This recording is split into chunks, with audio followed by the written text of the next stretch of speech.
Assalamualaikum warahmatullahi wabarakatuh. Halo teman-teman, di video ini kami akan menjelaskan mengenai analisis peluang usaha di bidang pemasaran. Sebelumnya, perkenalkan nama saya Tiara Anggraini dan saya bersama rekan-rekan saya di antaranya Sarah Jehan, Sri Mulyani, dan Siti Saida Rashidah. Yang pertama ada pengertian. Peluang usaha terdiri atas dua huruf, ada peluang dan usaha. Peluang artinya kesempatan, usaha artinya upaya pencapaian tujuan menggunakan berbagai daya yang dimiliki. Jadi, peluang usaha artinya kesempatan seseorang untuk mencapai tujuan yang diinginkan. Yang kedua adalah ciri-ciri. Peluang usaha potensial memiliki ciri-ciri sebagai berikut. A. Memiliki nilai jual. B. Usaha bukan hanya ambisi pribadi semata dan bersifat nyata. C. Usaha tersebut mampu bertahan lama di pasar. D. Tidak menghabiskan modal karena terlalu besar investasinya. Dan yang terakhir adalah E. Bisa ditingkatkan skala menjadi industri. Yang ketiga, ada faktor-faktor yang memengaruhi munculnya peluang usaha. Munculnya peluang usaha dipengaruhi oleh dua faktor, ada faktor internal dan faktor eksternal. A. Faktor internal. Faktor internal adalah faktor yang berasal dari lingkungan usaha. Faktor internal terdiri atas wawasan atau pengetahuan yang dimiliki diri. Terdiri atas 1. Wawasan atau pengetahuan yang dimiliki diri. Wawasan atau pengetahuan diperlukan pengusaha untuk mengembangkan usahanya, mulai dari pemasaran hingga meyakinkan konsumen untuk membeli produknya. 2. Pengalaman dalam dunia bisnis. Seseorang yang punya pengalaman dalam bisnis lebih terampil dalam mengembangkan usahanya, sebab ia mengetahui produk seperti apa yang diinginkan konsumen. 3. Kreativitas sumber daya manusia. Pengusaha yang akan lebih mudah mengembangkan usahanya.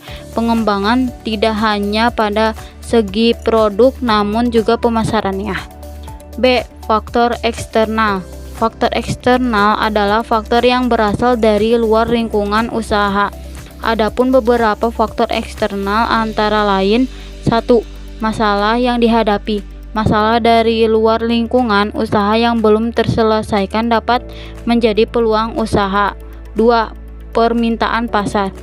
Pengusaha akan menciptakan produk yang diinginkan di pasar. Dengan demikian, usaha yang diciptakan akan mendatangkan pembeli.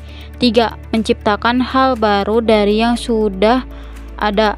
Produk yang sudah ada dan diminati banyak orang dapat menjadi peluang usaha.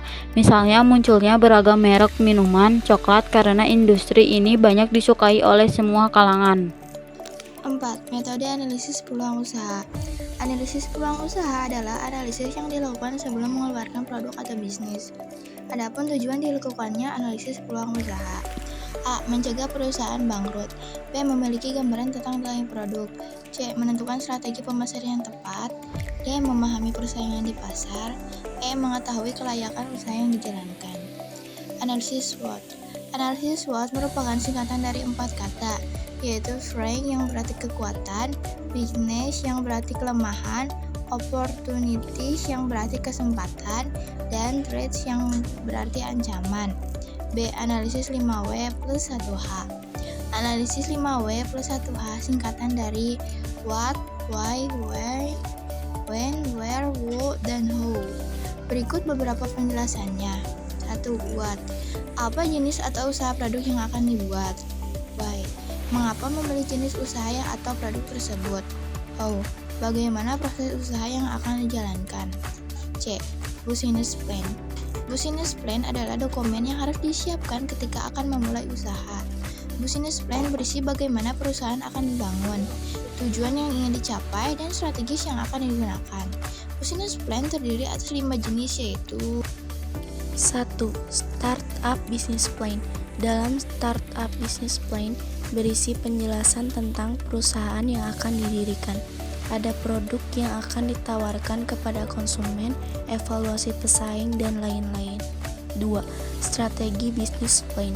Dalam strategi bisnis plan, lebih spesifik menjelaskan tentang tujuan perusahaan. 3. Operation business plan. Operation business plan khusus dibuat untuk internal perusahaan. 4. Development business plan. Development business plan berisi menjelaskan lengkap mengenai bisnis atau usaha yang akan dibangun. 5. Growth business plan. Business plan ini berisi perencanaan pengembangan perusahaan di masa depan. Business plan ini juga dapat digunakan oleh pihak internal dan eksternal. D. Studi kelayakan. Studi kelayakan usaha adalah studi untuk mengukur kelayakan suatu bisnis atau usaha. Studi ini berfokus pada identifikasi potensi masalah beserta penjelasannya. Tujuan dilakukan studi layaknya usaha adalah untuk menilai peluang usaha yang akan dijalankan. 5 aspek penting dalam studi kelayakan usaha. Aspek manajemen, aspek keuangan, aspek hukum, aspek pasar dan pemasaran, aspek ekonomi dan budaya. Audio Jungle.